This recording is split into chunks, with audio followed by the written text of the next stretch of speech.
کہنے لگا مس دعا آپ کو کانچ تو نہیں لگا؟ میں نے نفی میں سر ہلایا۔ کہنے لگا اوکے آئیے میرے ساتھ۔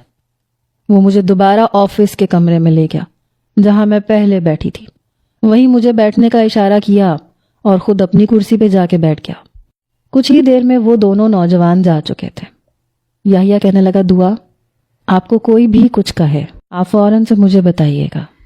میں نے کہا میں کیا گھر جاؤں؟ کہنے لگا آپ کا ڈرائیور ابھی نہیں آیا۔ میں نے کہا میں فون کر کے بلا لوں گی۔ کہنے لگا بلا لے۔ میں نے ڈرائیور کو کال کی۔ جیسے ہی وہ یحییٰ کے آفس میں پہنچا میں گھر کے لیے چلی گئی۔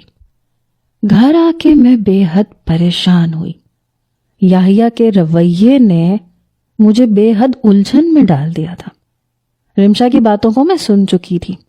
وہ کبھی کسی امپلائی کے ساتھ ایسا رویہ نہیں رکھتا تھا، پھر میرے ساتھ رویہ مختلف کیوں؟ مجھے یہ بات الجھا رہی تھی۔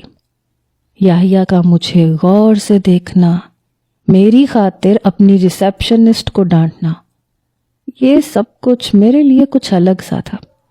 دل میں ایک بار یہ خیال بھی گزرا کہ کہیں اس نے مجھے پہچان تو نہیں لیا، لیکن وہ مجھے کیسے پہچان سکتا ہے؟ نہیں ایسا نہیں ہے، میں کچھ زیادہ ہی سوچ رہی ہوں۔ ظاہر ہے میں اس کے آفس میں کام کرنے تو گئی بھی نہیں ہوں۔ وہ تو عارف بھائی نے اس کے سامنے میری برائیاں کی ہوں گی کہ میں رف ڈرائیونگ سے باز نہیں آتی، گھر میں کبھی سکون سے نہیں بیٹھتی، اس لیے اس نے مجھے مہمان کے طور پہ ٹریٹ کیا ہے، اور کوئی وجہ نہیں ہو سکتی۔ میں اپنے دل کو بہلانے کی کوشش کر رہی تھی۔ مجھے یحییٰ کے آفس میں جاتے ہوئے 8 دن ہو گئے تھے۔